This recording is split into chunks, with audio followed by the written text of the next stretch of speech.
इसका तर्जुमा क्या है? अब फरमाते हैं इसका मतलब ये है कि जितनी कोई बंदा नेकी करे, अगर उसके मुताबिक नेकी कर दी जाए तो वो बदला होती है, और अगर थोड़ी बढ़ा के की जाए तो वो एहसान होती है। फरमाया रब करीम फरमाते हैं इस तरह करो, जरा सोच लो बचपन से लेकर आखिर तक, जहां तक तुम मौजूद हो, तुम्हारे माँ बाप ने तुम्हारे साथ क्या किया है। अगर उससे बढ़ा के करोगे तो इसका मतलब है तुमने एहसान किया है। माँ बाप जो होते हैं ना, ठंडी छांव, मीठी जिंदगी। माँ अनपढ़ भी हो ना तो कम से कम यूनिवर्सिटी होती है, और बाप अगर बिल्कुल अंगूठा छाप भी हो ना, किसी कॉलेज में, मदरसे में, इदारे में ना पढ़ा हो, तो बेटे के हक में जिन चीजों की जरूरत होती है वो सारी अल्लाह बाप को अता करके भेजता है। माँ बाप को ना कुछ इल्म लदुनी अल्लाह देता है कि बच्चों के लिए कैसे आगे बढ़ना है। माँ बाप एक हुस्न है मुआशरे का। रब तबारक व तआला की देखे ना, अल्लाह अकबर, दुनिया में किसी की मोहब्बत जांचनी हो ना तो मोहब्बत की तमसील दी जाती है। वतिलकल अमसालु नदरिबुहा लिन्नास, अल्लाह लोगों के समझने के लिए मिसालें बयान फरमाता है। अल्लाह तबारक व तआला ने जब अपना आप समझाना चाहा ना, तवज्जो है मेरी बात पर, जब मालिक ने अपना आप समझाना चाहा तो मेरे रब ने माँ बाप की मिसाल बयान फरमाई। रब्बिरहमहुमा कमा रब्बयानी सगीरा, या अल्लाह उन दोनों पे रहम फरमा। और ये लफ्ज रब यहां दो माने में आया है, उलमा बैठे। रब का माना होता है तदरीजन पालना का, या अल्लाह उन दोनों पे रहम फरमा जिन्होंने मुझे रब बन के पाला। यानी मतलब क्या, यहां रबूबियत का माना पालने के माने में, तदरीजन पालना। मेरे नबी पाक सल्लल्लाहु अलैहि वसल्लम ने फरमाया अल्लाह तुमसे 70 माओं से ज्यादा मोहब्बत फरमाता है। ये इमाम सुयूती ने दुर्रे मंसूर में रवायत लिखी है। अच्छा भाई, अल्लाह ने भी मिसाल मां की बयान फरमाई। फरमाया घर जाके अपनी अम्मा को देख लो, अम्मा तुमसे कितना प्यार करती है। बस उस प्यार को तोलना शुरू कर तो 70 माओं से भी ज्यादा रब तुमसे मोहब्बत फरमाने वाला है। माँ के सीने में ना, देखे ना, एक बच्ची होती है बीए, वो उसने कर लिया, उसकी अम्मा रोज कहती है बेटे सवेरे उठा कर। सास के पास जाएगी तो वो कहेगी कि इसकी अम्मा ने सवेरे उठना सिखाया ही नहीं, और बेटी कहती है अम्मा जी तो जावांगी वेखी जाएगी। अच्छा, उसकी शादी हो गई, उसकी सास ने आहिस्ता आहिस्ता शिकवे शुरू कर दिए, खामन से कहने लगी तू इसको उठाता ही नहीं सवेरे। वो भी कहता है कमरे में जाके अम्मा शिकवा करती है तू उठती नहीं। और बच्ची लाडली थी, वो नहीं थी उठती टाइम पे।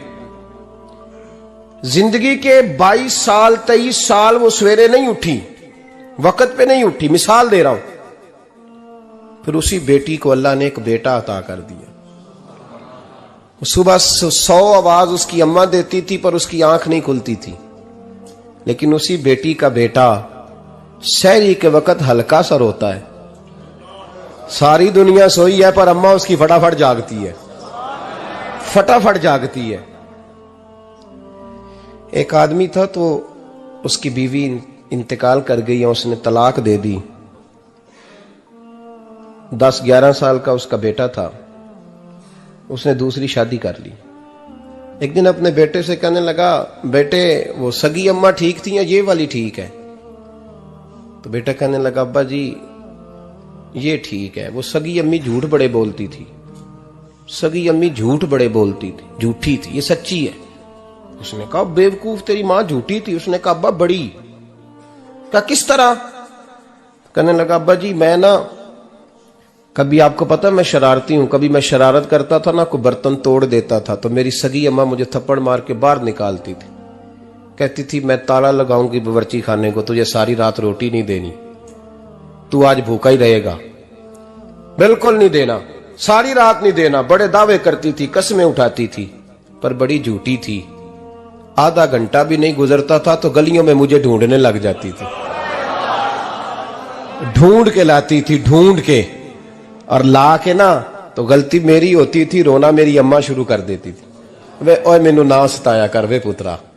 फिर मेरी मर्जी का खाना मुझे पका के देती थी, मेरी मर्जी का, और फिर मेरी अम्मा मुझे तोहफा भी देती थी। अब्बा जी वो झूठी थी, पहले कह रही थी सारी रात नहीं देना, अब आधा घंटा। ये बड़ी सच्ची है, जवाब भाई है। मैं शरारत करता हूं तो थप्पड़ मार के निकाल देती है, कहती है रोटी नहीं देनी। फिर मैं सारी रात रो के गुजारता हूं पर नहीं देती। ये सच्ची है, वो झूठी थी। तू मां के दर्द को क्या समझे। बच्चे तो कहते हैं अम्मा ने हमें कैद कर दिया, अम्मा कहती है मेरी मर्जी से खाओ। और तुझे नहीं पता उसने कैद नहीं किया, वो तुमसे प्यार बड़ा सच्चा करती है, और बड़ा सच्चा प्यार करती है तेरे साथ, बड़ा सच्चा। बेटा बर्गर खा के आ जाता है, अम्मा कहती है रोटी खा ले, कहता नहीं आपने बैंगन पकाए हुए हैं मैंने नहीं खाने। तो अम्मा मिन्नतें करती है, कहती है चल तू दस की खाना है, तेनू सेवियां ना बना दिया, फटाफट दाल पक जाएगी, क्या खाएगा। वो अब्बा जी मेरी तरह करीब से कहते हैं छड़ पर भूख लगेगी तो आप ही खा लेगा। लेकिन अम्मा कहती है इसने रोटी ना खाई तो मुझे नींद नहीं आएगी। तो इस दर्द को समझना, मैं गुलाम हूं एक आस्ताने का, और मैं समझता हूं जो किसी का मुरीद ही नहीं उस पर तो साया ही नहीं, उसे चाहिए किसी बुजुर्ग का साया हासिल करे। लेकिन भाई ये बात भी बड़ी सच्ची है कि मेरे जैसे पीर के हाथ में 5000 रुपया नजराना दो ना, पीर साहब दुआ करना, तो पीर साहब ने दुआ पक्की याद की हुई है सबके लिए, रट्टी रटाई, अल्लाह खैर करे अल्लाह भला करे, और सबके लिए रट्टा लगाया हुआ है। और अम्मा को बेटा वैसे ही कह जाए, वैसे ही अम्मा मैं इंटरव्यू देने जा रहा हूं जरा दुआ करना, वो बीबियां मंगा के दुआए तंजीना पढ़ाना शुरू कर देती है, और सारी सारी रात मुसल्ले पे बैठी। इस दर्द को समझना। और भाई बड़ा वेल ड्रेस बेटा होता है, वेल ड्रेस नौजवान, वो 18,000 का जोड़ा पहनता है, 7,000 का जूता खरीदता है, वो कीमती किस्म की घड़ी इस्तेमाल करता है। लेकिन उसी बच्चे के जब अपने बच्चे होते हैं ना, तो बीबी को कहता है ये ले 10,000 रुपया, बच्चों के कपड़े खरीद ले, मेरे सही है अभी कल ही तो खरीदे थे। और बाप, और तू समझा ही नहीं यार, 30 साल बाप ने जवानी सारी सऊदी अरब को दे दी, लेकिन तेरा ख्याल रखा। मैं ऐसे लोगों को जानता हूं जिन्होंने 30-30 साल परदेश में कंबल नहीं बदला, और जहां गए थे तो एक कंबल खरीदा था फिर बदला नहीं। तू मां बाप के बारे में, और यहां बच्चे हिसाब करते फिरते हैं, भाई तो पिछले महीने भी 5,000 दिता सी, तुसी पैसे दा कर दे की हो, मां बाप से हिसाब करता है तू। तिरमिजी शरीफ के लफ्ज है, एक सहाबी ने आके अर्ज की या रसूल अल्लाह पैसे विरासत के नहीं, मेरे अब्बा जी ने नहीं दिए मुझे, और मैंने खुद मेहनत करके कमाए, अब मेरा अब्बा मुझसे पैसे मांगता है तो क्या करूं, और मेरे हैं, मैंने कमाए हैं, अब्बा जी ने नहीं दिए, विरासत नहीं, हिस्सा नहीं मिला। हुजूर मेरा अब्बा मांगता है तो मेरे लिए हुक्म क्या है। तो नबी पाक ने फरमाया क्या कहा तुमने, पैसे तेरे हैं? कहा हुजूर हाँ। तो फरमाया अब्बा किसका है? कहा या रसूलल्लाह मेरा। तो फरमाया अगर तू अपने वालिद का है तो तेरी हर शय तेरे वालिद की है, तू भी तेरे वालिद का है तो तेरा माल भी तेरे। मां और बाप ये तो हुस्न है जिंदगी का, ये तो वकार है इंसान का। जब तक मां बाप का हाथ पकड़ के चलोगे ना, रास्ते सीधे रहेंगे, और जिस दिन उंगली छोड़ के सड़क पे निकलना पड़ा ना, सर चकराने लगेगा। याद रखना ये बड़ा मुश्किल काम होता है। लोगों का तो रुख ही उस दिन वादे होता है जिस दिन आदमी साये से महरूम होता है। अम्मा तो कमरे में पड़ी हो ना, औरंगजेब आलमगीर की मां फौत हो गई, 350 कमरा था महल का, और अम्मा 12 साल टांगों से माजूर रही औरंगजेब आलमगीर की। अम्मा 12 साल कमरे से निकल नहीं सकी, साथ ही वॉशरूम था या जो भी उस दौर में तरीका था। औरंगजेब जब महल में आते थे तो फिर भी सीधे अम्मा के पास जाते थे, और जब वापस निकलते थे फिर भी अम्मा के साथ। औरंगजेब की मां का जनाजा उठा तो औरंगजेब ने रोना शुरू किया। फिर सालों बीत गए पर उसके आंसू खुश्क नहीं होते थे। एक शख्स ने कहा तेरी कोई अनोखी मर गई है, सारी दुनिया की मरती हैं। उसने कहा मैं बादशाह हूं, 24 घंटे लोगों का आना जाना है, बड़े दबदबे हैं, बड़े डेरेदारियां हैं, बड़ी भैंसें, बड़ी गायें, बड़े खाने वाले, बड़े लांगरी। मेरी मां बूढ़ी थी, एक कोने में पड़ी रहती थी, पर जब से वो गई है ये मुझे महल नहीं लगता, मुझे कब्रिस्तान लगता है। मुझे लगता है ये कब्रिस्तान है। मां और बाप तो तेरी नेमत है भाई। हम बच्चे, हमारे आजकल के बच्चों ने एक मसला बड़ा पक्का याद कर लिया, कहते मौलाना पीर साहब पसंद की शादी करना जायज नहीं।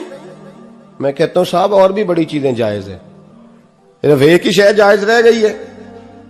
रसूल पाक सल्लल्लाहु अलैहि वसल्लम सिवाय अल्लाह के किसी के पाबंद नहीं, किसी के पाबंद नहीं।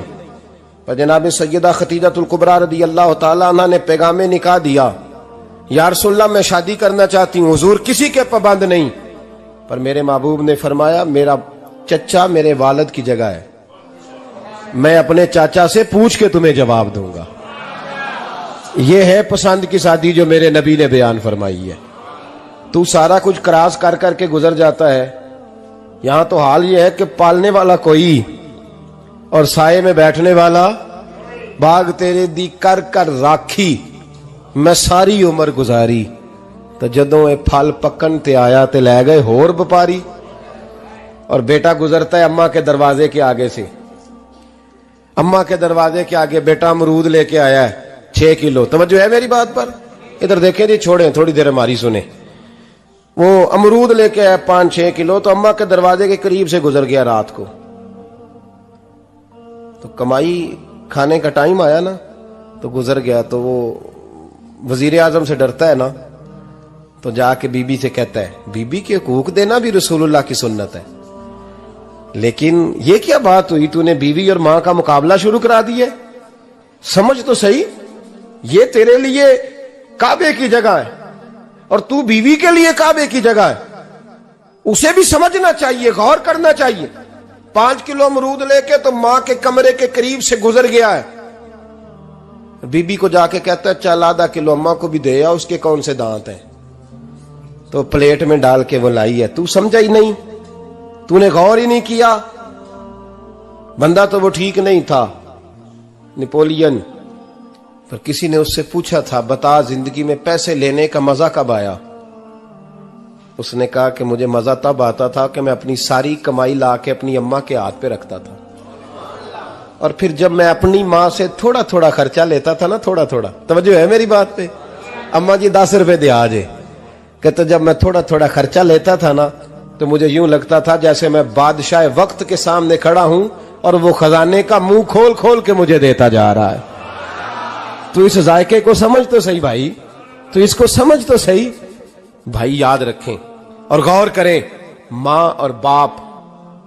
और फिर ये भी सुन लें, नबी पाक सल्लल्लाहु ताला अलैहि वसल्लम ने मां बाप के लिए फरमाया हुमा जन्नतुका व नारुक, यही तेरी जन्नत है और यही तेरे लिए जहन्नम है। अगर ये राजी हो गए तो तेरे लिए जन्नत है, नाराज हो गए तो चाहे तू 100 पीर के मजार पे हाजिरी दे आ, लेकिन जब तक अब्बा राजी नहीं उतनी देर तक अल्लाह राजी। ये हदीस पाक है, हुजूर ने फरमाया जिसके वालिद राजी उसका अल्लाह राजी, और जिसका बाप नाराज उसका अल्लाह।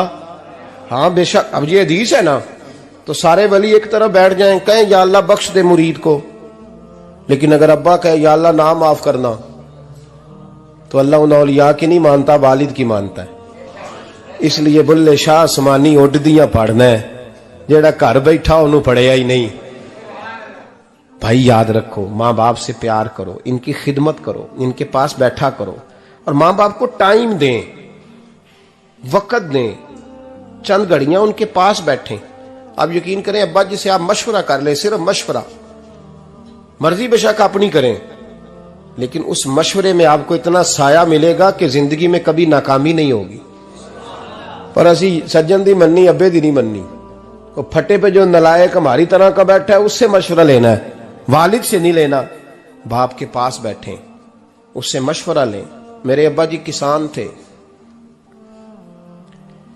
मैंने अपनी जिंदगी में ढेरों चीजें अपने बाप से सीखी हैं, दर्जनों चीजें सीखी हैं। मेरे वालिद बड़े खुददार थे, मिजाज में अजीब सी खुददारी थी। कोई बंदा कभी हाल पूछ लेता था ना कि हालात किस तरह के हैं, तो फरमाते थे भाई अगर बताना हुआ तो अपने अल्लाह को बताऊंगा। अल्हम्दुलिल्लाह बड़ा फजल है, मैंने उनके हाथों पे हमेशा छाले देखे, हमेशा छाले, लेकिन उनका हाथ कभी किसी दुनियादार के सामने फैलता हुआ नहीं देखा। लोग मुझे कहते हैं आप किस पीर साहब के साहबजादे हैं, तो मैं कहता हूं मैं उस पीर का साहबजादा हूं जिसने मेहनत करके हलाल की कमाई खाई सारी जिंदगी। ये लोग पीर नहीं होते, ये मुर्शिद नहीं होते, और मैंने दर्जनों चीजें सीखी उनसे। तो सीखने तो बैठ, तुझे हजारों चीजें मिलेंगी।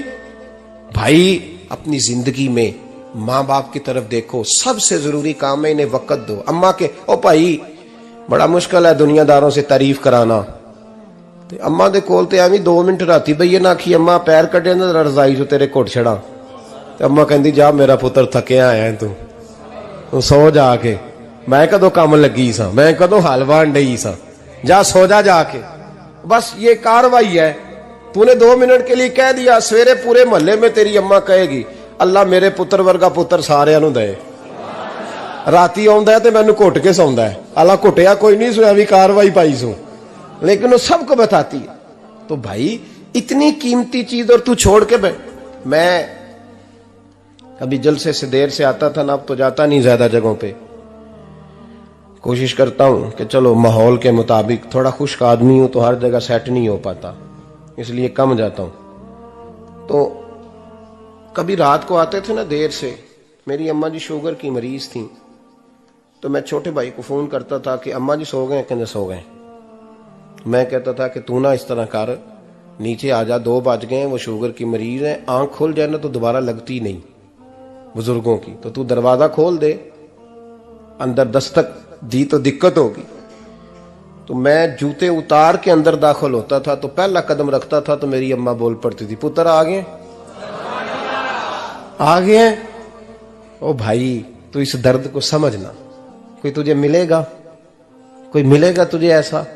अब मैं दूर दराज भी चला जाता हूं, उनकी जिंदगी में नहीं जा पाया, कहते हमने नहीं जाना, घर में रहना है, इस कैफ को समझ ले, इस दौलत के करीब हो जा। हजरत अबू हुरैरा रदी अल्लाह ताला अन्हु फरमाते हैं मेरी अम्मा बूढ़ी थी, मैं उनकी खिदमत करता था। बाप की खिदमत और माँ की खिदमत सबके हिस्से में नहीं आती, ये रब जिसे महबूब रखता है उसे ये मौके अता करता है। खुश नसीब है जिसे बूढ़ा बाप मिले और वो नौकरी करे, खुश किस्मत है जिसको बीमार माँ मिले और वो नौकरी करे। हजरत अबू हुरैरा फरमाते मेरी अम्मा बूढ़ी थी, तो उनका मैदा कमजोर हो गया था, तो मैं उठा के पखाना पेशाब करता था तो कई दफा मेरे ऊपर कर देती थी। ये हजरत इब्न जौजी अलैहि रहमान ने इसको लिखा है। फरमाते हैं मेरे दिल में ख्याल आता था कि मैं बड़ा खिदमत गुजार हूं अपनी माँ का। एक दिन मैं हजरत उमर के पास बैठा था उनके दौरे खिलाफत में, तो एक शख्स आ गया। उस शख्स ने आकर के कहा कि हजरत उमर से हुजूर एक मसला पूछना है। फरमाया पूछो। वो कहने लगा हुजूर मेरी अम्मा बूढ़ी हो गई है, बीमार रहती है, मरीजा है, मुझे आवाज देती है बेटे पेशाब आया है, आवाज देती है, तो मैं अम्मा को उठाता हूं। अभी मैं बैतुल खिला तक, वॉशरूम तक जाता नहीं कि मेरी अम्मा मेरे ऊपर पेशाब कर देती है। हजरत उमर से कहने लगा हुजूर बचपन में मैं अम्मा पे पेशाब करता था, अब अम्मा मेरे ऊपर कर देती है, तो हक अदा हो गया ना।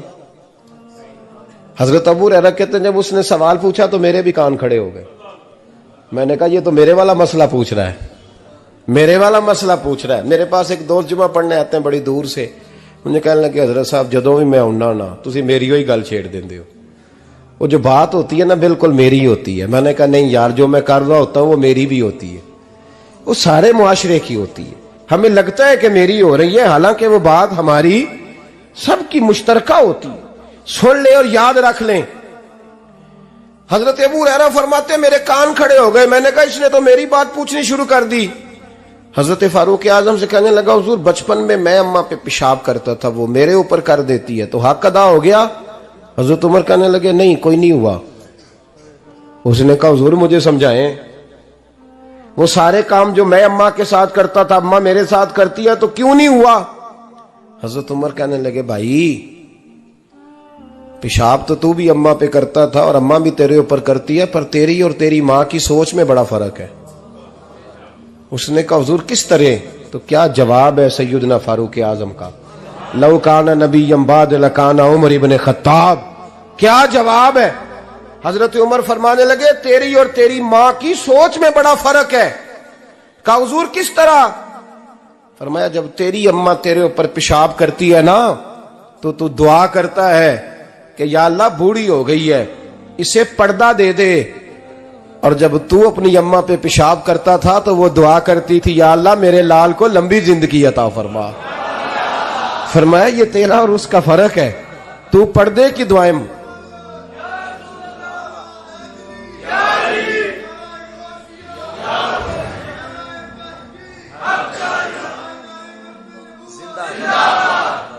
सुने अजीजों, कहा जब तेरी और तेरी मां की सोच में, और नबी पाक सल्लल्लाहु अलैहि वसल्लम ने फरमाया है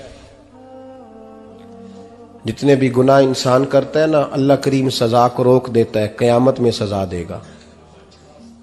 और जो माँ बाप का नाफरमान है ना, उसको दुनिया में भी सजा मिलेगी। जो माँ बाप का नाफरमान है उसे दुनिया में भी, आप यकीन करें, बच्चे थोड़ा सा पड़ जाते हैं बेचारे, तो माँ बाप से कहते हैं अब्बा जी तुसी पुराने दौर दे हो, तो की पता होवे, और तुझे पता ही नहीं भाई, तुझे खबर ही नहीं, ये पुराने दौर के नहीं, तू बेवकूफों के दौर का है, तू समझ ये कोई तालीम है। अकबर अलाहाबादी ने कहा था हम ऐसी लाखों किताबें काबिले जब्ती समझते हैं, जब्त करने को दिल करता है, हम ऐसी लाखों किताबें काबिले जब्ती समझते हैं जिनको पढ़ के बेटे बाप को खबती समझते हैं। बात है करने वाली, मां और बाप इतना बड़ा दर्जा है। और भाई सुन लो और इस बात को याद रखना, दुनिया में सियाबी होने से बड़ी विलायत कोई नहीं। सारे वली गौस कुतुब अब्दाल मिलके भी सियाबी के कदमों की खाक तक को नहीं पहुंच सकते, लेकिन हजरत अवैसे करनी सियाबी नहीं बन सके सिर्फ अपनी अम्मा की वजह से, पीछे रहे। महबूब ने फरमाया तू वहां रह के मां की नौकरी कर, तेरा नबी तुझसे राजी है। इतना बड़ा काम उन्होंने छोड़ दिया, हुजूर की जाहिरी ज़ियारत नहीं कर पाए, और तू कहता है मैं फलाने पीर साहब के आस्थाने पे होता हूं, अम्मा बड़े भाई के पास होती है, मैं जाता हूं तंजीमों के साथ, जमातों के साथ, और अम्मा फलाने के साथ। ये कैसी बात हुई? ये किस तरह का मसला हुआ? जो तेरी ड्यूटी है उस ड्यूटी को पहले अदा कर, नौकरी को पहले कर, फराइज का अदायगी पहले कर। तू फर्ज छोड़ के नफल के पीछे जा रहा है, इस काम को पहले सर अंजाम दे। मेरे नबी पाक सल्लल्लाहु अलैहि वसल्लम ने फरमाया वालिदैन के नाफरमान को दुनिया में सजा मिलती। हजरत मालिक बिन दिनार रहमतुल्लाह ताला अलैह फरमाते मुझे अल्लाह ने 60 हज करने की तौफीक अता फरमाई। कितने? बोल के बताएं। जिस बंदे के पास इतने पैसे हों कि हज पे जा सके, आ सके, और जितने दिन रहना है घर वालों को खर्चा दे सके, उस पर हज करना फर्ज है। पता है आपको, उस पर हज करना। इसलिए बयान कर रहा हूं कि हज की दरखास्तें जा रही हैं।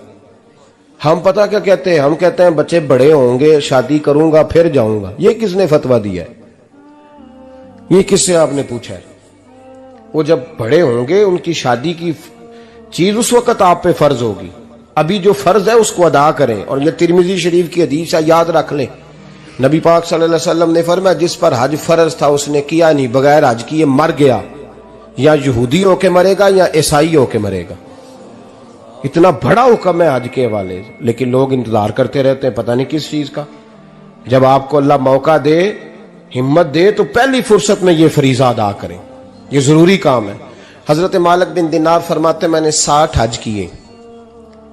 एक हज के मौके पर मैंने बड़ा रश देखा, लाखों का इज्तिमा हुआ। मेरी बातों की समझ तो आ रही है ना आप दोस्तों? जो नहीं बोल रहे उन्हें भी आ रही है ना? अल्लाह जज़ा दे। कहते हैं लाखों का मजमा था, तो मेरे दिल में ख्याल आया, मैंने कहा अल्लाह इतने लोग आए हैं, इनका हज कबूल भी हुआ है कि नहीं? फरमाते मैं सोच रहा था तो रात को ना ख्वाब में मैंने किसी कहने वाले को कहते हुए सुना कि सबका कबूल हो गया है। बल्ख का रहने वाला मोहम्मद बिन हारून बल्खी है, उसका हज कबूल नहीं हुआ। फरमाते हैं शहरों के अलग-अलग खैमे लगते थे। अब भी आप हज करने जाएं तो पाकिस्तानियों की रिहायशें अलग होती हैं, इंडियन की अलग, बांग्लादेश के अलग, मिस्री, यमनी, सब लोग अलग-अलग रिहायशें होती, झंडे लगे होते हैं मुल्कों के। कहते मैंने सवेरे उठ के ढूंढना शुरू कर दिया। ढूंढता हूं, वो बंदा मिले। कहते जहां बल्ख शहर के लोग रहते थे वहां चला गया। तो मैंने लोगों से पूछा तुम में मोहम्मद बिन हारून बल्खी कौन है? लोग कहने लगे वो तो बड़ा नेक आदमी है, परहेजगार है, बड़े भोले भाले, बड़े अल्लाह वाले, रियाज आपको बस हम ही जानते हैं, वो तो बड़ा नेक है, परहेजगार आदमी। कहते मैंने कहा अच्छा कहां है? उन्होंने कहा पहाड़ के पीछे उसने खैमा लगाया हुआ है, सारी रात इबादत करता है, सारा दिन रोजा रखता है, कायमुल लैल है, साइमुद दहर है। क्या बात?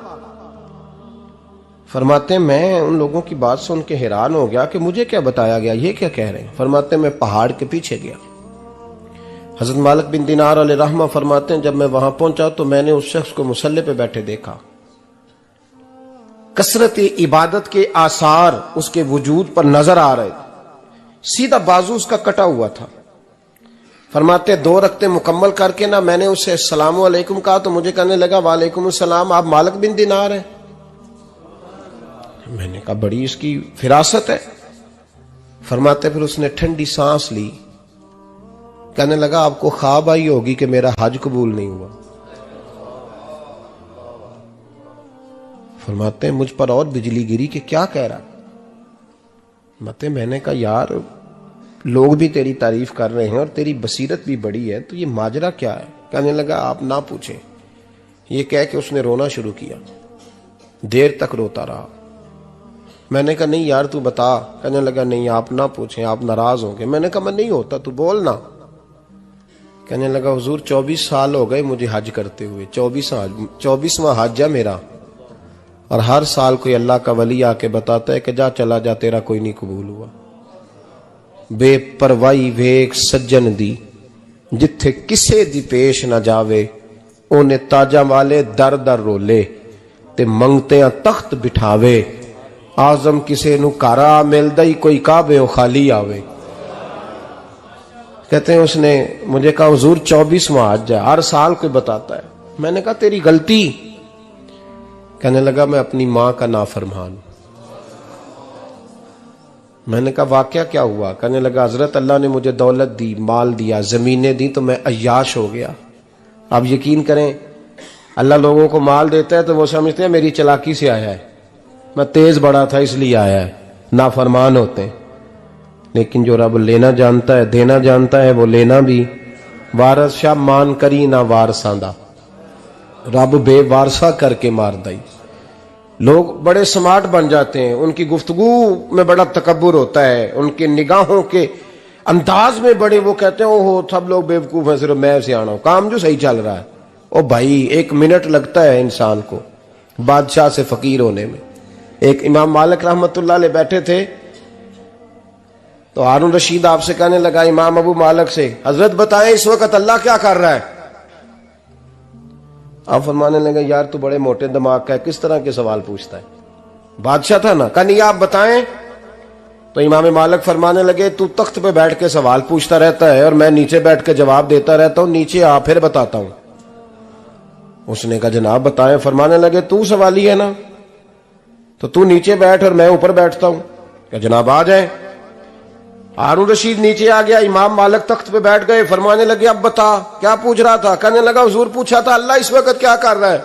फरमाने लगे रब इस वक्त तुझे समझा रहा है कि इस तख्त पे तकब्बुर न करना, 1 मिनट लगता है मैं तुझे उठा के मालिक को बिठा दिया करता हूं। ये तुझे समझा रहा है, लिहाजा इस समझ पे कायम रहना, तकब्बुर न करना, 1 ही तो मिनट लगता है, ये तुझे समझा रहा है। तो वो शख्स कहने लगा मोहम्मद बिन हारून बल्खी इमाम मालिक बिन दिनार से कि हुजूर बड़ी दौलत थी तो मैं अय्याश हो गया था। रमजान का महीना था, अम्मा तंदूर में रोटियां लगा रही थी, मैं शराब पी के घर आ गया। हमारे यहां ये भी फैशन है ना, अब मेहंदी वाले दिन चौधरी साहब के डेरे पे जवान शराब पीते हैं तो पूछते हैं हाजी साहब आप तो हाजी भी हैं, तो डेरे पे मुंडे क्या करते रहे। कहते मैं डेरे तो सा मैनू नहीं पता, वो कार लगे सन। हाजी साहब आपको सारा पता है और अल्लाह आपसे पूछ लेगा। यहां तो कोई आदमी चुप कर जाएगा आपके किलों की वजह से, लेकिन अर्श के मालिक को भी तो जवाब देना है कि नहीं। क्या तरीका है देखे ना, कुल वाले दिन महफिल और मेहंदी वाले दिन अल्लाह से सिर्फ दुखों का रिश्ता है, रसूलुल्लाह से सिर्फ गमों का रिश्ता है। अगर तूने ढोल ढमक्का शोर शराबा किया है शादी वाले दिन तो कुल वाले दिन भी बजा, तेरा पता चले, जनाजे पे भी बजा। क्या तमाशा है। मजहब सिर्फ रस्म है, जरूरत है। कोई मर गया तो कुरान पाक खोल लो, बाकी जो मर्जी करो। हज भी कीती जांदे हो, लहू भी पीती जांदे हो, खो के माल यतीमां दा भेज मसीती जांदे हो, फट दिलां दे सींदे नहीं टोपियां सीती जांदे हो, नफ्स ते छुरी फेर दे नहीं बकरे कीती जांदे हो, फर्ज भुलाई बैठे हो, नफला नीति जांदे हो। ओ दसो ते सही बुल्ले नू ए की कुछ कीती जांदे हो, ओ दसो ते सही बुल्ले शाह नू की कुछ कीती जांदे हो। कोई तरीका है? कोल शरीफ पे मौलवी साहब तशरीफ लाइएगा, अब्बा जी के कोल है, तो मैं तो कहता हूं बजा ना बैंड बाजे वाला आज भी, तेरा पता चले कि ये दो दो काम कैसे होते हैं। तू किस तरह दो कश्तियों का, समझ नहीं आती बात की। मैं तो जाता ही नहीं बैंड बाजे वाली शादी पे, मैं कहता जिनको मर्दी पढ़ा लो ने कहा, हमसे नहीं दो दो काम होते। अल्लाह रोजी देने वाला है, एक ही करते हैं, दो रंगी छोड़ के यक रंग हो जा, सरासर मोम हो जा या संग हो जा, मौज करो। हम इस चक्कर में पड़ते ही नहीं, हम वो रास्ता ही छोड़ देते हैं जो हमारी तबीयत के मुताबिक नहीं होता, बस खत्म हो गई बात। इसलिए गौर करें और याद रखें इस बात को। इमाम मालिक बिन दिनार रहमतुल्लाह अलैह फरमाते हैं, मुझसे कहने लगा पैसे आए तो मैं अय्याश हो गया। रमजान का महीना था, असर के बाद मेरी अम्मा इफ्तारी की तैयारी कर रही थी, मैं गया, मैंने कहा शराब पी हुई, अम्मा रोटी दे, तो अम्मा कहने लगी शर्म कर, शर्म कर, रोजा रखा नहीं तो जिन्होंने रखा है उनका तो ख्याल कर। कहते अम्मा की बात का मुझे गुस्सा लगा। मैं कहा करता हूं बदनसीब है वो बेटा जिसका बाप उससे बात करते हुए डरता है कि पता नहीं कहां से बोलेगा। बदनसीब नहीं वो बेटा जिसकी मां उससे बात करते हुए सहम जाती है कि पता नहीं कौन सी बोली बोलेगा। बदनसीब नहीं कि मां बाप भी जिससे खोल के बात ना कर सके। हजरत मालिक बिन दिनार से कहने लगा, अम्मा ने जब कहा ना शर्म कर, तो मुझे गुस्सा आया, मैंने मां को थप्पड़ मारा और मेरी मां जलते हुए तंदूर में गिरी। लोगों ने मुझे पकड़ के अंदर बंद कर दिया कमरे में। सारी रात मैं शोर सुनता रहा पर नशे में धुत रहा। सवेरे आंख खुली तो मेरी बीवी बैग बांध रही थी। मैंने कहा कहां जा रही हो? कहने लगी जो मां का नहीं बना मेरा कैसे बनेगा। और मैंने कहा मेरी अम्मा का, वो तो लोगों ने रात को ही दफन कर दी जनाजा पढ़ के। तड़प के कहने लगा मुझे क्यों नहीं बताया? तो कहते हैं लोग कहने लगे तेरी मरती हुई मां कह गई थी इसे मेरा मुंह ना देखने देना, मेरे जनाजे के करीब ना आए। हजरत मालिक बिन दिनार फरमाते हैं जब उसने ये बात सुनाई तो मैंने भी उसके मुंह पे थप्पड़ मारा। मैंने कहा तो इसी काबिल है। कहते हैं वो रोने लगा, हुजूर दुआ करे अल्लाह मुझसे राजी हो जाए। कहने लगा जब मां की इंतकाल की खबर मिली तो मैंने कुल्हाड़ी लेके वो हाथ काट दिया जिससे मां को मारा था। मैंने सारी जायदादें खिरात कर दी। 24 साल हो गए, 24 साल। सारी रात नमाज पढ़ता हूं, रोजा रखता हूं, हज करता हूं, पर हर साल कोई आके कहता जा दौड़ जा तेरा कोई नहीं कबूल हुआ। हुजूर दुआ करे मालिक राजी हो जाए। फरमाते मैं थप्पड़ मार के आ गया। मैंने कहा तुझसे राजी हो जाए इतने जालिम से? इमाम मालिक फरमाते रात को आके सोया तो मुझे ख्वाब में रसूल पाक का दीदार हुआ। तो नबी पाक अलैहिस्सलाम ने फरमाया मालिक तू उसे मायूस क्यों कर आया है? अल्लाह तो बड़ा मेहरबान है। कहा हुजूर मां के नाफरमान को माफी कैसे मिलेगी? तो इमाम मालिक फरमाने लगे नबी करीम ने फरमाया जा उसे जाके बता दे तुझे कयामत में तेरी मां की वजह से बख्श दिया जाएगा। कहा हुजूर अम्मा की वजह से किस तरह? तो महबूब फरमाने लगे इसकी मां कयामत में इसके खिलाफ मुकदमा दायर करेगी रब करीम की अदालत में। ए अल्लाह मैंने 9 माह पेट में रखा, दर्द सह के इसे जना, जिगर का खून पिला के पाला और इसी ने मुझे कत्ल किया। रब करीम इसकी मां का मुकदमा सुन के कहेगा उठाओ इसको दोजख में फेंको, इसने मां जलाई थी इसे भी जलाओ। महबूब फरमाने लगे जब पकड़ करके मालिक उसको मोहम्मद बिन हारून को लोग ले जाएंगे ना जहन्नम की तरफ, अभी फरिश्ते घसीटेंगे ही तो पलट के फिर अम्मा की तरफ देखेगा और दूसरी दफा फिर घसीटेंगे तो पलट के देखेगा और तीसरी दफा फिर पलट के कहेगा अम्मा ये मुझे जलाने लगे, अम्मा ये जहन्नम में फेंकने लगे। मेरे हबीब फरमाने लगे वो जल के मरने वाली मां वहां भी बोल पड़ेगी, कहेगी या अल्लाह चल मैंने माफ किया तू भी माफ कर दे। ऐ अल्लाह मैंने माफ किया तू भी माफ कर दे, अल्लाह तू माफ कर दे इसे, अल्लाह तू इससे दरगुजर फरमा, इसे माफ कर दे। मेरे महबूब पाक अलैहिस्सलाम फरमाते रब करीम कहेगा इसने तुझे जलाया, तो कहेगी अल्लाह ये तो बेटा था इसने जला दिया, मैं मां हूं, मेरे सामने जले तो मैं कैसे बर्दाश्त कर सकती हूं। फरमाया उसने जला के मारा था, पर उसी मां की वजह से रब करीम इसे जन्नत अता फरमाएगा। पलटा पलटा, जा जाके मां के पैरों में बैठ, जा सवेरे अनपढ़ बाप से दुआ कराया कर, जा बिल्कुल अंगूठा छाप बाप से सुबह दुआ कराया कर, देख रब करीम तेरे लिए रहमतों के दरवाजे खोल देगा। और आखिरी बात ये भी सुन ले, मां बाप के इंतकाल के बाद रिश्ते खत्म नहीं होते। रिश्ते खत्म, क्या दुआ मांगते हो नमाज में? रब्बना इग़फिरली। इसका मतलब है मां बाप तो है ना, वो जो औलाद बचपन में चली जाएगी ना, नाबालगी में, छोटे बच्चे, वो कयामत में मां बाप की सिफारिश करेंगे। मां बाप के इंतकाल के बाद भी आला हज़रत फाज़िल बरेलवी ने 12 हुकूक लिखे हैं मां बाप के फतावा रज़विया में। फरमाया उनके दोस्तों से दोस्ती रख, उन्होंने वादे किए थे वो वादे पूरे कर, अगर उनके जिम्मे कर्जे हैं तो अदा कर, और अगर तेरे माँ बाप जो नेकियां करते थे वो नेकियां जारी रख। और इमाम जलालुद्दीन सयूती ने शरह सुदूर में लिखा है, जमीन पे रह के गलत काम ना करना, वरना फरिश्ते कब्र में जाके तेरे माँ बाप को कहेंगे तो कितनी बुरी औलाद पैदा करके आया। और फरमाया तो दुनिया में रह के अच्छे काम कर, चाहे दुआ मांग चाहे ना मांग, फरिश्ते कब्र में जाके कहेंगे क्या बात है तुम्हारे बेटे की, कैसा लाल पैदा किया है, दुनिया खैर से भर दी है। और भाई मुझसे कोई बंदा पूछे ना कि माँ बाप को इसाले सवाब का सबसे बेहतरीन तरीका, तो मैं कहता हूं बेटे नमाजी हो जाओ। क्या कर, ताकि हर नमाज की आखिरी रकत में तू कहे रब्बना इग़फिरली। नमाज अल्लाह की, जिक्र माँ बाप का अल्लाह ने रख दिया है, रब्बना इग़फिरली हर नमाज की हर आखिरी रकत में खत्म शरीफ पढ़ा जाएगा। और नमाज के अंदर पढ़ेंगे इंशाअल्लाह ताला, पढ़ेंगे नमाज इंशाअल्लाह, वादा नहीं करा रहा। दाढ़ी किसकी सुन्नत है? नहीं, जिना नहीं रखी हो बोलो, जिना रखी हो तो बोलन डाया ने। किसकी सुन्नत है?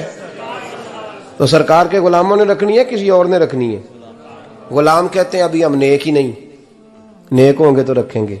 वो खुदा के बंदो, नेक तो सारी जिंदगी बंदा नहीं होता। कभी किसी ने दावा किया है वली गौस कुतुब ने कि अब मैं बिल्कुल गुनाह नहीं करता, मैं पाक साफ हो गया हूं? किया है कभी? ये शैतान का वसवसा है। दाढ़ी हुजूर की सुन्नत है, और रखो तो नबी पाक की मर्जी के रखो, पूरी मुट्ठी रखो, अपनी मर्जी की ना रखो। जितनी मुझे अच्छी लगती है उतनी मैंने रख ली। एक मुट्ठी दाढ़ी रखें, सारी दुनिया की ट्रेनें गुजरती हैं तो गुजर जाएं, नमाज का वक्त नहीं गुजरना चाहिए। बस खत्म हो गई बात। दुनिया तो चंद रोज है, ओ पईयां दिस दियां कबरां जिन्हां ते फुल पे, उधरों कोई नहीं जी आमदा ते इधरों लखां गए। नमाज सबसे पहले, इसलिए कि रब रसूल के बगैर हमारा गुजारा ही नहीं, गुजारा ही नहीं। नमाज, कुरान पाक और दुरूद व सलाम, ये कज़ा होना ही नहीं चाहिए, जो मर्जी हो जाए। और साथ साथ सुन्नत और शरीयत का लिहाज करना सीखें। और मेरी अपील ये है, हर इमारत पे गुलाफ नहीं चढ़ता, सिर्फ खाना काबा पे चढ़ता है। हर किताब का गुलाफ नहीं होता, सिर्फ कुरान पाक का होता है। हर बीबी का पर्दा नहीं होता, सिर्फ मुसलमान औरत का होता है। जो चीजें पर्दों में होती हैं ना, वो मुकद्दस होती हैं। और भाई टाफी से भी रैपर उतार दो तो मक्खियां बैठने लगती हैं। तो जो बीबी पे पर्दा होगी उस पे बुरी नजरें नहीं जमेंगी। ड्यूटी है आपकी, बेटियों को पर्दा कराएं, बहनों को पर्दा कराएं, माँ बाप माओं को गुजारिश करें। पर्दा हुस्न है मुसलमान का। जिस घर में पर्दा रहता है उस घर में अल्लाह के फरिश्ते रहमत नाज़िल फरमाते हैं।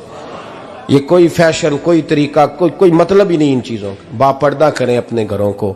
दुआ करता हूँ अल्लाह तबारक व तआला मेरी इस हाजिरी को कबूल फरमाए। अल्लाह आप सबका आना कबूल फरमाए।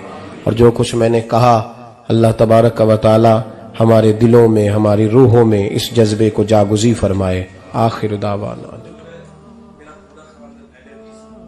अल्लाह सलामत रखे। अब काफी नहीं हो गया काम? मैं तकरीर भी इतनी करता हूँ 35-40 मिनट की, यहां तो कुछ ज्यादा हो गई है मेरा ख्याल है। तो थोड़ी बात करने की कोशिश किया करता हूँ। चलो मेरी राय यह है कि खुराक थोड़ी हो तो हजम जल्दी हो जाती है। अरसलान साहब से मैंने कहा मेरा खाना ना पकाना। मेरा मौक़िफ़ ये है कि महफ़िलें सस्ती करनी चाहिए ताकि ज्यादा होनी शुरू हो जाए। महंगी बड़ी है, इसलिए मैं दस ना माड़ा बंदा ते हाथ ही नहीं ना पाता। तो मैं कहा करता हूं कि कम से कम खर्चा हो। हमारे करोड़ों रुपया सालाना लगता है महफिलों पे, अगर अरबों कह दूं तो फिर भी बात गलत, लेकिन उसका रिजल्ट हमें उस तरह का नहीं मिलता जिस तरह का मिलना चाहिए। देखें ना, आपने अजमत वालदैन पे प्रोग्राम किया, मेरी राय यह है कि हुकूके ज़ौजैन पे भी होना चाहिए, और शादी से पहले हर बच्चे को मियाँ बीवी के हुकूक का पता होना चाहिए। बाद में 3 तलाकें दे के आ जाते हैं, कहते हैं मैंने पता ही नहीं सी। तो अगर पहले पता कर लेंगे तो ये तमाशा नहीं लगेगा, लेकिन ये काम होता नहीं। बहन भाइयों के हुकूक पर बात होनी चाहिए, ये बड़े जरूरी काम है। और ये भी सारा मेरे नबी पाक का मिलाद ही है, इसलिए कि ये बातें मुस्तफ़ा ने सिखाई हैं हमें सल्लल्लाहु। एक बात कही हजरत ने, मैं अर्ज कर देता हूं। मुहद्दिस इब्न जौजी रहमतुल्लाह अलैह एक बुजुर्ग के बारे में फरमाते हैं, वो कहते हैं कि बाज लोगों ने तो उनका अपना नाम लिखा है, और बाज जगह पे एक और बुजुर्ग का जिक्र है, और बयान रवायत हजरत मुहद्दिस इब्न जौजी फरमाते हैं। वो कहते हैं कि मैं घर में कोई काम कराना था, काम होते हैं ना छोटे मोटे घर में, तो फरमाते हैं मैं मजदूर लेने गया बगदाद में। चौकों पे मजदूर सारी उम्र का मजदूर ही है ना बेचारा। अमीर तो अमीरतर होता जा रहा है और गरीब गरीबतर हो। हमारे तो पीर भी लोगों को कह रहे हैं फकीर हो जाओ, खुद अमीर होते जाते, खुद रोज बरोज अमीर हो रहे हैं, दुनिया को कह रहे हैं फकीर हो जाओ। तुम भी तो थोड़ा फकर इख्तियार करो ना भाई, जो दर्ज दे रहे हो। इल्ला माशाअल्लाह, सबकी बात नहीं करता। फरमाते हैं कि मैं ना मजदूर लेने गया, बगदाद के चौक में मजदूर बैठे होते थे, तो मेरी उन मजदूरों में से ना एक नौजवान बच्चे पे नजर पड़ी। बड़ा कमजोर सा वजूद था, लेकिन चेहरे पर इबादत का निशान था। माथा बताता था कि नमाज का बड़ा ख्याल रखता है। मैं उसके करीब गया, चेहरे भी बड़ा कुछ बताते हैं ना, चेहरों में भी बड़ी रानाई होती है। फरमाते हैं मैं करीब गया, मैंने उसको कहा बेटे मजदूरी करोगे? तो कहने लगा मजदूरों में बैठा हूं तो हुजूर मजदूरी के लिए ही तो बैठा हूं। तो मैंने कहा कि चलो फिर। कहने लगा नहीं मेरी कुछ शर्तें। मैंने कहा बताओ? कहने लगा पहली शर्त यह है कि लोग 4 दिनार दिहाड़ी लेते हैं, मैं 3 दिनार लूंगा। मैंने कहा यार बे तो बड़ी बेहतरीन है, बाकी भी इस तरह की रख ले। उसने कहा हुजूर दूसरी शर्त यह है कि मैं आपकी मुकम्मल बात मानूंगा, लेकिन जब अजान हो जाएगी फिर आपकी नहीं सुनूंगा। तीसरी बात उसने ये की कि हुजूर मैं आपके घर में काम करूंगा पर आपके किसी सवाल का जवाब नहीं दूंगा। कहते हैं मैंने कहा यार तू बड़ा अजीब है, शर्तें तो मालिकों की होती हैं। कहने लगा जी बहरहाल मैं शर्तें लगा के जाता हूं। फरमाते हैं मैं उसे घर ले आया, काम मैंने उसको बताया, तो जो काम मजदूर सारे दिन में करता है ना उसने 2 घंटे में कर दिया। हमारे मजदूर सिगरेट पीने में भी तो आधा घंटा लगाते हैं ना, वो चाय पीने जाएं तो पौना घंटा वहां। उनको भी तो दयानतदारी करनी चाहिए कि नहीं करनी चाहिए? ने मुआहदा किया है ना जी, तो पूरा उतरना चाहिए ना। कहते 2 घंटे में। अब काम जब बंदा शुरू कराता है तो काम और निकल आता है। कहते काम मैंने उसको और बता दिया, वो करने लगा। उसने मिट्टी निकाल के रखी थी बाहर रास्ते में, तो अजान हो गई जोर की। उसने वहीं कुदाल छोड़ी कई और चलने लगा। तो मेरा बेटा कहने लगा इसको जरा बराबर कर दो। कहने लगे चुप कर जा, तेरे बाप से बात हुई थी, जब अजान होती है तो मैं किसी और की नहीं सुनता, सिर्फ अल्लाह रसूल की सुनता हूं। कहते हो मस्जिद चला गया, नमाज पढ़ के आया तो दोपहर का वक्त था। मेरी बीबी कहने लगी इसको को खाना खा ले। कहते हमने कहा खाना खा लो, तो कहने लगा मैंने रोजा रखा हुआ, रमजान भी नहीं था, नफली रोजा रखा हुआ। फरमाते हैं शाम हुई, मैंने 3 दिनार दिए, तो मैंने कहा तेरा नाम क्या है? कहने लगा मैंने आपसे कहा था मैं किसी सवाल का जवाब नहीं दूंगा। तो वो चला गया। अगले दिन मैं फिर लेने गया उसे, काम कुछ और निकल आए, तो लोगों ने बताया वो सिर्फ हफ्ते वाले दिन आता है। मैंने कहा क्यों? कहने लगे जी वो कहता है मेरा हफ्ते का खर्चा 3 दिनार है, जब 3 दिनार कमा लेता हूं तो बाकी सारा टाइम अल्लाह रसूल की जिक्र में गुजार दिया करता हूं। फरमाते हैं जी अगले हफ्ते मैं फिर लेने गया, मैंने पूरा हफ्ता इंतजार किया कि काम उसी से कराना है। मैं जब गया तो मैंने कहा चलो। कहने लगा मेरी शर्तें याद है ना? और मैंने कहा याद है भाई साथ चल। फरमाते हैं काम कराया, 2-3 हफ्ते वो आता रहा। एक हफ्ते में गया तो लोगों ने कहा हुजूर आज नहीं आया। क्यों? कहने लगे बीमार हो गए। कहाँ घर है? कहने लगे बगदाद के कब्रिस्तान के पीछे जो कच्ची आबादी है उसमें रहता है। फरमाते मैं गया, दरवाजे पे दस्तक दी तो कहने लगा हुजूर आप हैं? दरवाजा खुला है, आ जाइए। फरमाते मैं अंदर गया तो मैंने कहा तुम्हें कैसे पता चला मैं आया हूं? कहने लगा हुजूर अल्लाह वाले हो, आप नहीं आना था, वरना अमीर तो गरीबों का पता लेने कोई नहीं आते। कहते मैं करीब गया तो कहने लगा मैं आपका इंतजार कर रहा था, तेज बुखार है, तप रहा। जेब से कुछ पैसे निकाले, कहने लगा ये पैसे रख लें। एक अंगूठी निकाली, कहने लगा हुजूर आज रात को मेरा इंतकाल हो जाएगा, इन पैसों का कफन खरीद के सुबह जनाजा पढ़ के मुझे दफन कर देना, और जब दफन करो तो ये अंगूठी लेके असर के बाद हारून रशीद के पास जाना। आप उसे कहना मैंने मिलना है, पर वो आपको टाइम नहीं देगा। आप उसको आवाज दीजिएगा कि तेरी एक अमानत है मेरे पास, फिर वो आपसे मिलेगा तो अंगूठी दे दें, फिर आप मेरी तरफ से फारिग हैं। हजरत फरमाने लगे तेरा नाम? और कहने लगा हुजूर वक्त थोड़ा है, आज रात मैंने जाना है, बड़ी लंबी माफी मांगनी है रब करीम से, अगर मुनासिब समझे तो मुझे अपने रब से तन्हाई करने दे। फरमाते हैं मैं आ गया और उसकी बातों ने मुझे सारी रात सोने नहीं दिया। फरमाते सुबह बड़ी मुश्किल से सूरज निकला, मैं गया दरवाजे पे हाथ रखा तो दरवाजा खुला हुआ था। अंदर दाखिल हुआ तो खुशबुएं मेरा इस्तकबाल कर रही थी। जब चेहरे से कपड़ा हटाया तो उसका तो इंतकाल हो चुका है, इंतकाल हो चुका है, ऐसे है जैसे किसी का दीदार करके सोया है। कहते मैं तो 2 आदमी ले गया था जनाजे पे, पर पता नहीं दुनिया किधर किधर से आई, कहां कहां से। अखां जदों मीटियां जमाना मैनू रोवेगा, अपना ते अपना बेगाना मैनू रोवेगा, अपना ते अपना। और मियां साहब ने कहा था बाद मरन दे मुखड़ा मेरा हो जावे जे ताजा, फिर समझ लेना महबूब मेरे ने आन पड़िया जनाजा। और किसी उर्दू के शायर ने कहा था मेरे मरने पे हर सू शोर मच जाएगा देखोगे, अल्लाह मेरे मरने पे हर सू शोर मच जाएगा देखोगे, कहने अलविदा सरकार खुद तशरीफ लाएंगे। फरमाते हैं मैं तो 2 बंदे ले गया था, पर पता नहीं मखलूक कहां कहां से आई। जनाजा पड़ा, दफन किया।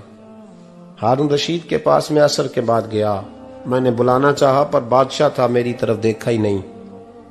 मैंने उसको कहा तेरी एक अमानत मेरे पास है।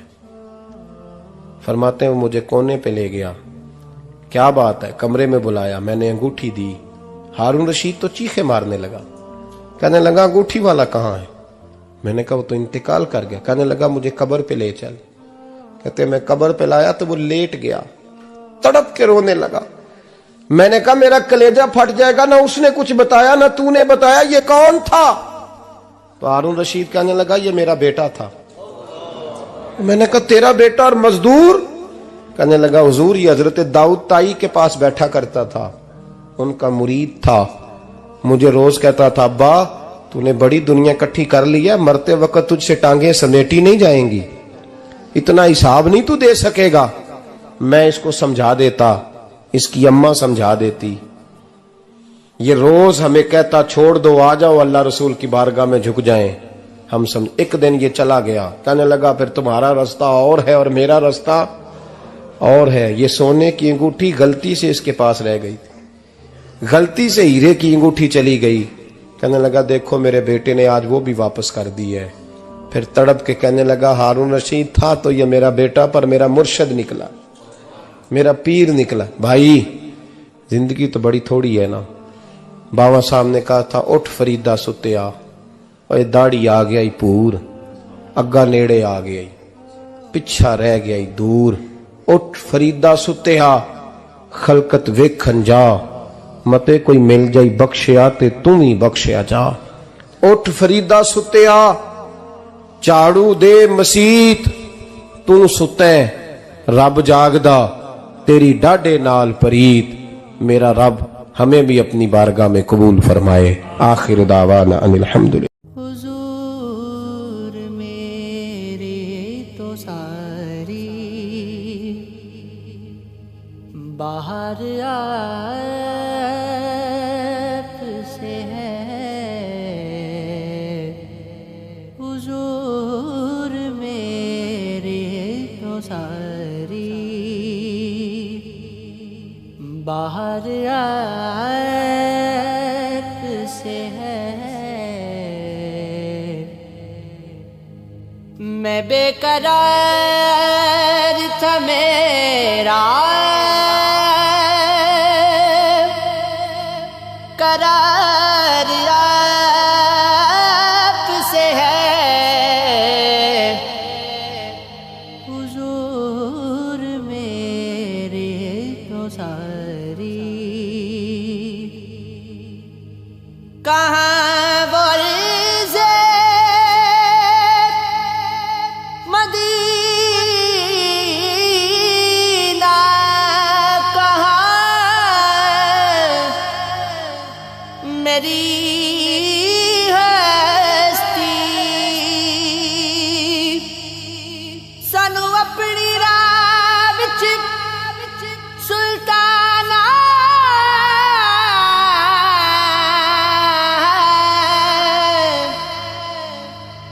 बस नैन विछा